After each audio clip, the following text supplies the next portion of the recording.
Me presento. Soy Maribel Valderas, estudiante de la Universidad Abierta y a Distancia de México.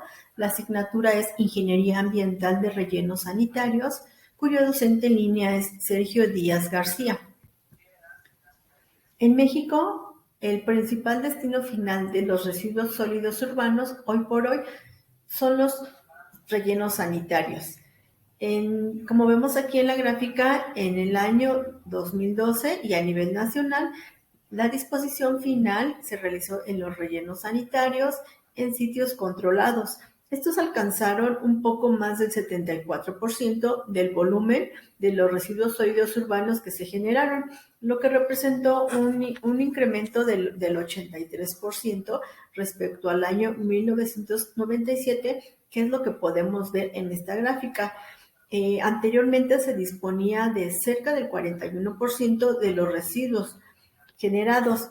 El 21% se depositaba en sitios no controlados, mientras que tan solo un 5% era reciclado.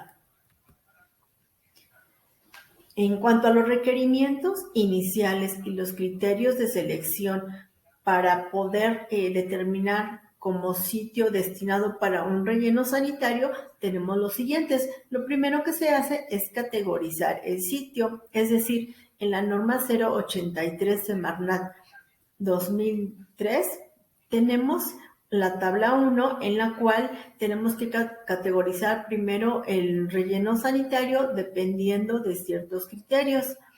La tabla número 2 se refiere a los estudios y análisis previos que son requeridos por esta norma para poder construir el sitio donde servirá como disposición final de dichos rellenos.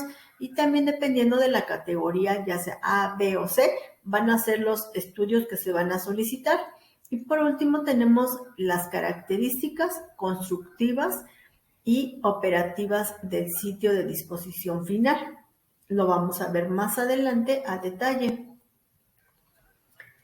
En cuanto al funcionamiento de un relleno sanitario y la normatividad de su operación, ya había mencionado que se rige por la norma 083 de la Semarnat 2003, en donde se establecen las especificaciones de protección ambiental para la selección del sitio, el diseño, la construcción, la operación, el monitoreo, la clausura y las obras complementarias del sitio de disposición final de los residuos sólidos urbanos y de manejo especial. En cuanto al funcionamiento, se necesitan realizar diferentes actividades, como son el confinamiento, el control y manejo de los lixiviados o líquidos percolados, el control y manejo del biogás, el monitoreo de las aguas superficiales y subterráneas, el control de vectores. También se necesita del control de riesgos de trabajo para los empleados y del mantenimiento de las instalaciones del relleno sanitario. ¿Cuándo debemos ya de saber que un relleno sanitario va a dejar de operar y cómo es que se determina su capacidad? Se tienen que hacer unos cálculos para poder determinar la vida útil de un relleno sanitario.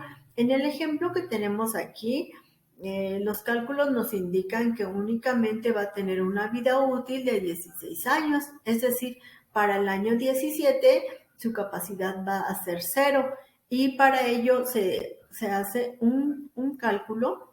Me voy a regresar.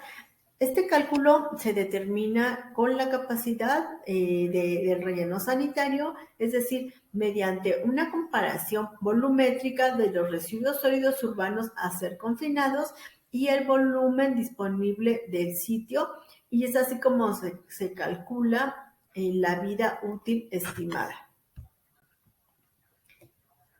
Las acciones que se deben ejecutar para cuando ya se va a cerrar un relleno sanitario, lo que se tiene que hacer es revisar y aprobar el proyecto de clausura, preparar y aprobar la calendarización del registro de cierre, notificar a la institución reguladora y a los usuarios del sitio, cercar o estructurar para fijar los límites y delimitar el acceso al sitio, después revisar la cobertura y la conformación final del sitio según el proyecto que ya ha sido aprobado, avisar de la clausura del sitio e informar del nuevo sitio de disposición final y por último, asegurar la limpieza del sitio y de las zonas aledañas. Una vez que se cierra un relleno sanitario, entonces este es factible que pueda ser utilizado para otra actividad. Lo común es que se utilicen para posteriormente ser parques. Y esto lo podemos justificar en el capítulo 9, que se llama clausura del sitio de la norma 083 Semarnat 2003. Tenemos que monitorear un sitio una vez cerrado durante 25 años después de la clausura.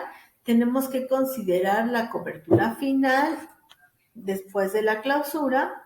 La cobertura debe de aislar los residuos, tiene que minimizar las infiltraciones de los líquidos en las celdas, tiene que controlar el flujo del biogás generado, minimizar la erosión y brindar un drenaje adecuado. Las áreas que alcancen su altura final, bueno, y que tengan una extensión de 2 hectáreas deberán ser cubiertas conforme al avance de los trabajos especificados para tal sitio.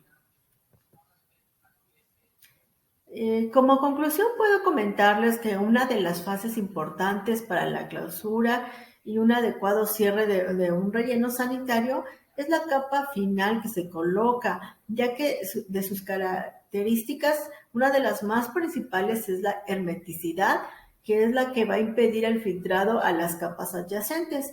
Es importante respetar tanto el orden como las características de cada una de las capas, con la finalidad de que cumplan su objetivo. Una vez que se realizan los cálculos y se lleva a cabo cada etapa, entonces podremos decir que el proyecto fue exitoso. Aquí les muestro las fuentes de consulta utilizadas para esta presentación. Muchas gracias, hasta pronto.